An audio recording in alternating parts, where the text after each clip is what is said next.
Guillaume Meurice. Oui, c'est moi. J'étais à Bercy hier après-midi. Il y avait beaucoup de vent.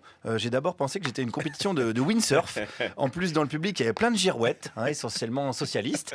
Mais en fait, non, c'était Emmanuel Macron qui faisait un discours. Manu le ventilo, comme on l'appelle. Un beau discours avec du souffle, c'est logique. Le brushing de Lynn Renault n'a pas tenu plus de 10 minutes. La dignité de Jean-Yves Le Drian non plus. Faut dire qu'elle n'est pas très solide non plus à la base.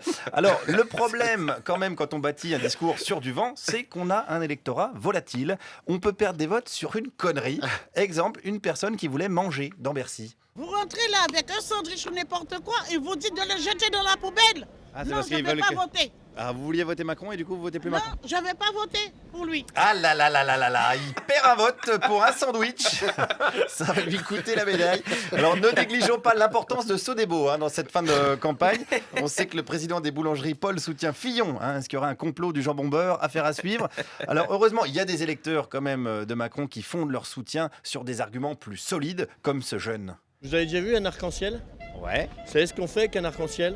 Non, dites-moi. La synthèse fait une seule couleur. Donc il faut toutes les couleurs pour arriver à une synthèse. Emmanuel Macron est un arc-en-ciel. Ouais, je trouve qu'il est pas mal dans le genre. Ça lui va bien, non? Oui, il est reconnu, donc le responsable du groupe Les Amateurs de LSD. Avec Macron, argument solide, toujours avec un jeune. Il y avait beaucoup de jeunes hier après-midi chez Macron. Qu'est-ce qui lui plaît chez lui? Chez Macron, on va dire que c'est le personnage, la vision, ce qu'il incarne, plus que son programme à proprement parler, détaillé, etc. Du coup, on a bien vu qu'il restait plutôt vague et pas très précis dans ses propos. Et ça vous dérange pas? Non, ça me dérange pas parce que je pense qu'un programme, c'est surtout fait pour être élu, parce qu'on sait très bien que c'est pas forcément calculé au niveau du financement. Derrière, on sait pas vraiment exactement comment on va s'en sortir et comment on va faire. Mais quand même, vous allez voter Macron.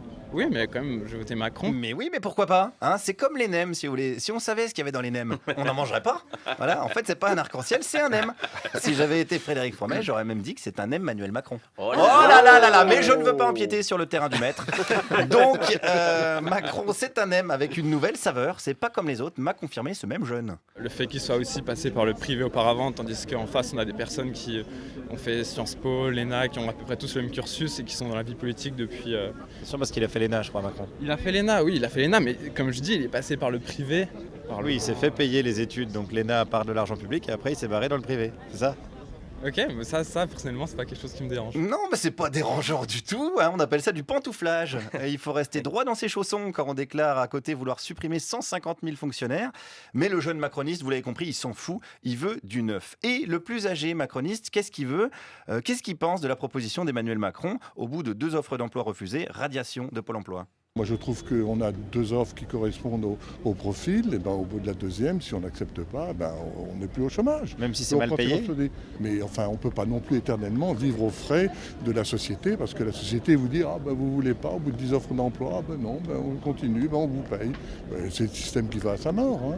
C'est une mesure qui est logique, qui est dans un pays moderne. Oh, le pays moderne. Le programme qui ferait passer Nicolas Sarkozy pour Arlette Laguillet. Et la modernité, on le sait, c'est de faire culpabiliser des chômeurs. C'est beau, cette France que nous promet Macron. L'ubérisation, on appelle ça. Un beau projet qui permet de payer, par exemple, les gens 3,50 € de l'heure. Oui, mais je veux dire, ils sont payés 3,50 € de l'heure. Pour beaucoup, c'est déjà mieux que zéro. Est-ce que ça ne fait pas des travailleurs pauvres? Quand on a un travail, on a d'abord une existence, on a une certaine dignité. On a une dignité quand on est payé 3,50 € de l'heure? Mais non, mais on n'a pas. Non, on a une dignité par rapport à quelqu'un qui ne vit sur rien. Non? Ah, il y a quand même un doute. C'est sûr que vouloir voter pour Kennedy et s'apercevoir qu'en fait c'est un Thénardier, c'est compliqué. Alors pour en finir avec ce doute quasi métaphysique, il me fallait un scientifique. Et ça tombe bien, Macron compte dans ses rangs Cédric Villani, notre champion du monde de maths, qui m'a bien résumé le sentiment et ce qui lui plaisait chez Manu. Pourquoi il était là? Pour apprécier et me ressourcer dans l'énergie qui se dégage toujours de ces meetings. Ah, vous trouvez qu'il y a une énergie qui se dégage des meetings d'Emmanuel Macron? Moi, je trouve qu'il y a de l'énergie et je suis très sensible à ce qui circule comme émotion dans la salle.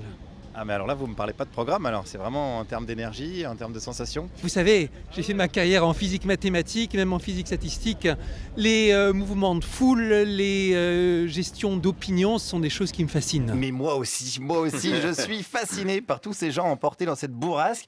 C'est un mélange d'économie libérale la plus violente et de plan de communication le plus décomplexé. S'il est élu, Manu, la rentrée sociale s'annonce chaude, car qui sème le vent récolte la tempête. Guillaume Meurice, merci. Mais je pense qu'en partant dans le